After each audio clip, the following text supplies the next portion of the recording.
But if you are falling into the trap of perfectionism, by the time you get around to doing something, you're already so much different than you were when you started that you almost can't move forward because it seems below quality. I say err on the side of momentum in everything. Just take messy action and go break some eggs, and you're going to be better off in the long run, even though in the short run, you're probably going to be very fearful. Next Level Nation, welcome back to another episode of Next Level University, where we help you level up your life, your love, your health, and your wealth. We hope you enjoyed the latest episode, Sunday's episode number 1497, the difference between growing around it and growing through it. Today, for episode number 1498, happy Monday, an important lesson for perfectionists. I have been in a very, very quote-unquote refocus, simplify phase with my clients, and I think one of the reasons why is because we're doing that at NLU. We're trying to really refocus and keep things simple, because we do tend to make things complicated, and then we make them super simple, and then we make them a little bit more complicated, and we're always trying to find the sweet spot. And I've had many clients in the past who are perfectionists. And my goal was always to get them to see how perfectionism was holding them back, and it isn't even real. So my story for this, I had a client one time who, it was almost like they'd get really, really excited about something. So let's just say they wanted to create an online course. They get really excited about this online course. They spend a week on it. That week would turn into 3 weeks. That 3 weeks would turn into another month. And then it would get to the point where they would say, so think of it this way. They did the first video. 3 weeks later, they did the second video. 1 month later, they did the third video. And then another month later, they did the fourth.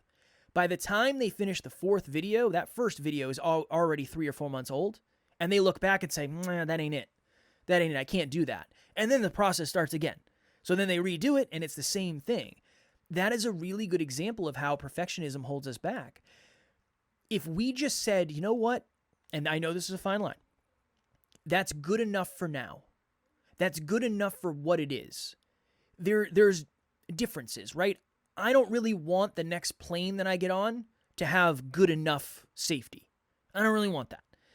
But when it comes to a social media post, better out there than not.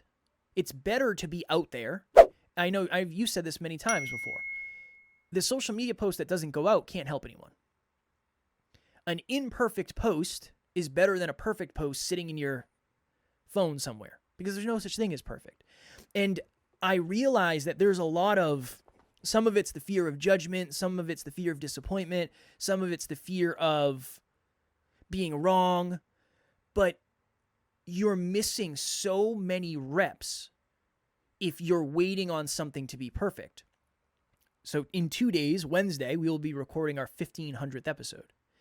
And I'm also doing for Podcast Growth You the top 5 lessons I've learned from hosting 1500 episodes.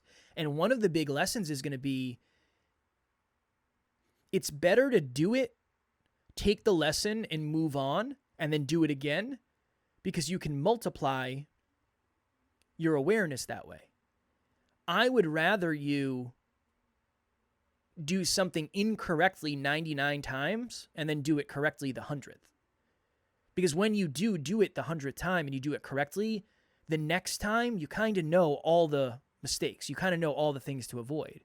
But if you are falling into the trap of perfectionism, by the time you get around to doing something, you're already so much different than you were when you started that you almost can't move forward because it seems below quality. So that's what I wanted to jam on in this episode. There's ready, aim, fire. And I think a lot of people are stuck in ready, aim, aim. And then there's other people that are just ready, fire.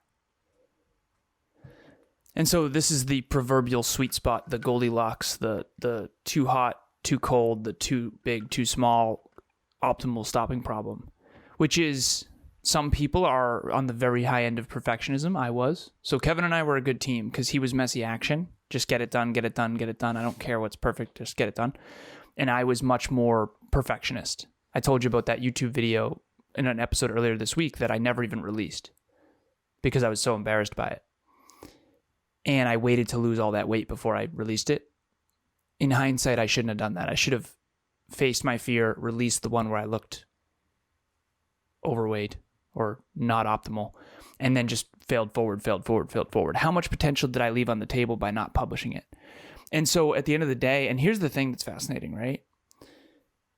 When you record a podcast or record a YouTube video or you record a social media post or you whatever, insert this, write a book, write a blog post, publishing it actually creates pain. And I want to share this with everybody vulnerably. There is no version of you publishing something without some fear. I publish my blog and I'm not certain 10 out of 10 that every word is right. I'm not certain every word is spelt right. I'm not certain every comma is perfect. I have an editor. Shout out to Jerry Ann, who's editing my stuff. We call her the hashtag grammar goddess. At the end of the day, I'm not certain it's perfect. As a matter of fact, it never is. So I publish the blog. The next day I read it from my phone, which I think is where most people are reading it. And I screenshot and I red pen it. And there's always tons of errors. And then I go and I fix those errors. And then Jerry Ann reads it and she does even more errors. She finds even more errors and then fixes it. So eventually it ends up really good. But it's messy action. Hi, my name's John Laredo, and I just wanted to give a big shout out to Kevin Palmieri. I had reached out to him. He had been referred to me when I had shared with a friend of mine some interest in doing a podcast, and he said, "You've got to use Kevin. He's fantastic. He's the best around. He'll get you started and off the ground and soaring high." Kevin was phenomenal in terms of leading me through the whole process. And not just easy to work with, but really, really knows his stuff. So whether you're looking for somebody to help you and get you started, or somebody, as I've done, where I'm putting it entirely in his hands because I've got total trust and confidence in him, any of those ends of the spectrum, you're going to have a lot of success and a lot of fun working with Kevin. Trust me. Thanks. In the book Atomic Habits by James Clear, they talked about this study where they had a class of people and they split the classroom into two groups. One group was the quantity group. The other group was the quality group. I don't know why. Quality group. The quantity group, I say those words weird. I don't know why. I love it. The quantity group were instructed to go and they could take 100 photos and then pick the best one. It was a photography class. And then the other group was told you can only take one photo, but make sure it's absolutely perfect. And what was fascinating about the study is they found that every single time the quantity group always came out with a better photograph because they had 100 shots taken. You get to take 100 shots, you're bound to hit one of them. And you iteratively improve along the way. So I'm a firm believer in incremental, messy action improvement. So some people are fail forward. Some people are don't fail, avoid putting things out because I'm a perfectionist. And then some people are just fail. There's no forward. And I have joked about that at NLU. I really have. I said this to the team. Like, listen, we're fail forward, but it's fail forward, not fail forward. In other words, yeah, put it out, but don't keep making the same mistake over and over and over again, right?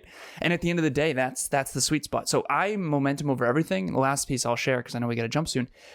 I said this to the team yesterday. I said, I would rather everyone err on the side of action. I would rather everyone ask for forgiveness than permission. Go mess it all up. Go break some eggs. It's all good. Be respectful. Represent our brand properly, obviously. But at the end of the day, I don't want you waiting for an answer from me. Just go do stuff. It's awesome. That's how you're going to iteratively improve. And so I say err on the side of momentum in everything. Just take messy action and go break some eggs, and you're going to be better off in the long run, even though in the short run, you're probably going to be very fearful. One of my clients said that yesterday. They said it's so wild how much the podcast, they're 18 episodes in, and they said it's wild how much the podcast has changed. I feel like we do things drastically different. It's just evolved a lot. And I said, well, the interesting thing is you cannot improve without implementation. So I couldn't tell you it was going to go in the direction it went until you started. And you would never know. You can imagine what it would be like, but it's very hard to actually imagine what it would actually be like. I always do this when I'm going to a new place. I try to imagine what it's going to look like inside. It's never the same, ever. Never. Ever. Sometimes better. Sometimes it's worse. Tara and I are going to a wedding on Saturday. I'm imagining what this place is going to look like. I don't know. No clue. We'll find out. I might be right. I might be wrong. But when I said that, the client, they had a big smile. His name's Jack. He had a big smile on his face. And he's like, yeah, that makes a lot of sense. It's just, I have a lot of people who get stuck in launch. Like, is this artwork perfect? Is the intro right? Is this the right music? And I always say, we need to launch. I don't care. It doesn't matter as much as you think. Because if we wait another month, you might decide, you know what? I don't really want to do this anymore. And then you're not going to have a podcast. I care more about where you are in a year than where you launch it from. Always, always, always. And underneath all of that is just fear of judgment, fear of rejection, fear of failure, or fear of success. It's all just fear underneath that. Perfectionism is fear. Wanting to be thorough is great, but underneath it really is this deep feeling of unlovable or inadequacy. And very last thing, I know we got to jump. So it's the clarity conundrum. Do you know how many people come to me and say, I don't have enough clarity yet? It's like, you're not going to get clarity. Yeah. The coaching is going to give you clarity. You're not going to get clarity until you do stuff. It's like, well, I think I want to be a coach. It's like, well, what kind of coach? I don't know. I don't have clarity yet. The only way you're going to get clarity is by coaching. So pick one, start coaching. I was a fitness coach, right? Fitness coach, mindset coach, peak performance coach, life coach, business consultant. Now I'm landing on business coach. But that was a hell of a journey versus me just wondering, I wonder what kind of coach I want to be. It doesn't work that way. Contemplation is great, but at the end of the day, contemplation plus action is the only way you actually get clarity. Next Level Nation. I do not know what tomorrow's episode is, do I? Hold on. No, I don't. I'm out here jeffing. That's the one I forgot to do. I have Wednesdays. Wednesday is going to be the top 5 lessons from 1,500 episodes. I can't do that tomorrow because tomorrow's $14.99, so technically we would be cheating. But yeah, tomorrow's going to be a good episode. As always, that's the goal. Hopefully it'll be good. Hopefully it'll be... I feel like this has been a strong week of episodes. I've enjoyed these very much. They've kind of been all over the place, but they've all been NLU, heart-driven, but no BS. So I don't know what we're going to talk about tomorrow. But as always, we love you. We appreciate you. We're grateful for each and every one of you. Shout out to 1,500 episodes in a couple of days. We could not do it without you. And as always, at NLU, we don't have fans. We have family. We'll talk to you all tomorrow. Keep taking messy action. Next Level Nation.